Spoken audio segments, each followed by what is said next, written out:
ऋषि पंचमी व्रत कथा। ऋषि पंचमी की कथा के अनुसार एक नगरी में एक कृषक और उसकी पत्नी रहती थी। एक बार उसकी पत्नी रजस्वला हो गई, लेकिन यह जानने के बावजूद वह अपने कार्यों में लगी रही, जिस कारण उसे दोष लग गया, क्योंकि उसका पति भी इस दौरान उसके संपर्क में आ गया, तो वह भी इस दोष का शिकार हो गया, जिस कारण वह दोनों अगले जन्म में जानवर बन गए। पत्नी को कुतिया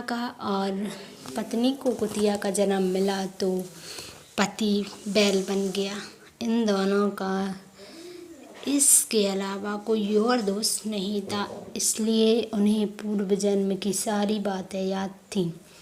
इस रूप में दोनों अपने पुत्र के घर रहने लगी। एक दिन पुत्र के यहाँ ब्राह्मण पधारे और उसकी पत्नी ने ब्राह्मणों के लिए भोजन पकाया, लेकिन इस दौरान खीर में एक छिपकली गिर गई, जिसे उसकी माँ ने देख लिया। अपने पुत्र को ब्रह्म हत्या से बचाने के लिए उसने अपना मुख खीर में डाल दिया, लेकिन कुतिया की यह हरकत देखकर पुत्रवधू को बहुत गुस्सा आया और उसने कुतिया को मारकर बाहर निकाल दिया। जब रात के समय वह यह सारी बात बैल के रूप में अपने पति को बता रही थी, तो उसकी सारी बातें उनके पुत्र ने सुन ली।